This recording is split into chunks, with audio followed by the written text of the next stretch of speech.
Bonjour à tous, étape 9 du Tour de France des soignants à vélo aujourd'hui, entre Mont-de-Marsan et Lannemezan avec une petite pause à Lourdes. Bon, il fait pas très beau, je suis un petit peu fatigué, le faux plat ça rigole pas dans le sud, hein.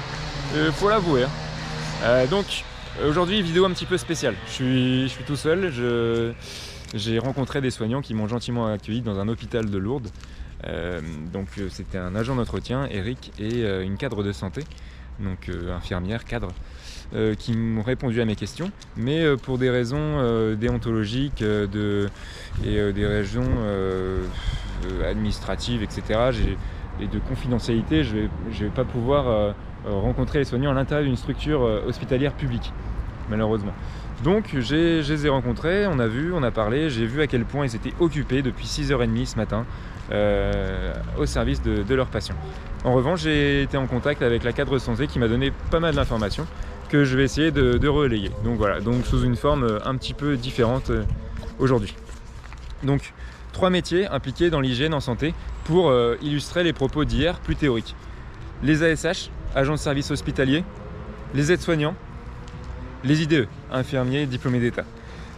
Les ASH, elles vont s'occuper de l'environnement du patient. Donc je parle sous la sécurité de la cadre de santé qui m'a donné gentiment toutes ces informations-là. Les ASH s'occupent de l'environnement du patient, de l'entretien des sols au quotidien, le quotidien des chambres, la salle de bain, etc. Les aides-soignants, eux, vont s'occuper de ce qui est en contact direct avec le patient, donc tout ce qui est drap, désinfection, au plus près des soignés. La toilette, les repas, le maintien d'autonomie, par exemple. Toujours dans cette idée de pluridisciplinarité, les aides-soignants vont être amenés à travailler avec un infirmier pour réaliser des soins. Des soins qui tiennent compte de l'hygiène, mais aussi des pathologies du service que l'on parle.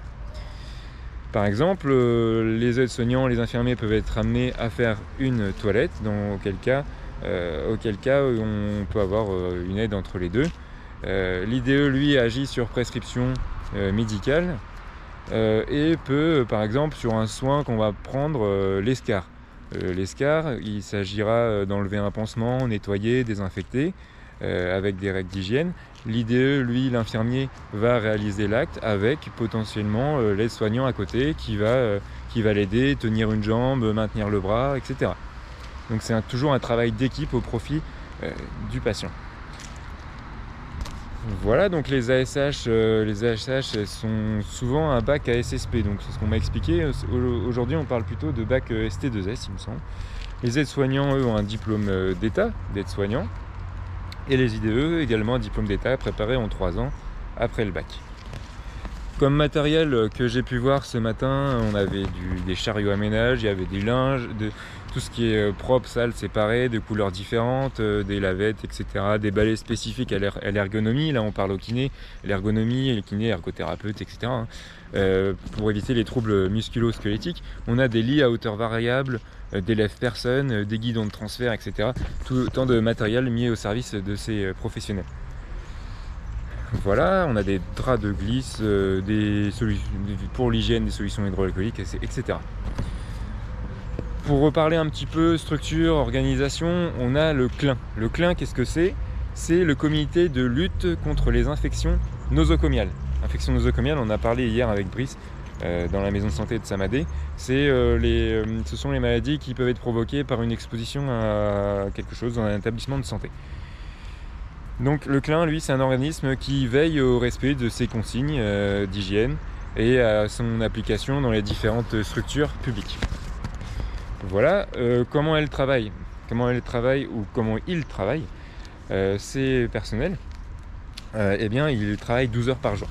Donc là, je les ai vus ce matin, moi je suis arrivé, j'avais fait mon vélo et ça fait déjà depuis 6h30 qu'ils travaillaient. J'avais du mal à en rencontrer tellement ils étaient occupés. Idem pour les agents d'entretien, etc. Donc 12 heures, c'est 8h-20h. 8h-20h ou de 20h à 8h. Toujours dans une logique de continuité des soins. Voilà, qu'est-ce que je peux dire d'autre ? Donc bien sûr, ce sont des métiers, on ne peut pas les présenter en 4 minutes.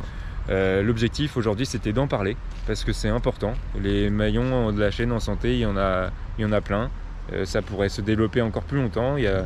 Voilà, je prends quelques minutes pour retranscrire ce que j'ai appris ce matin par le biais de mes rencontres.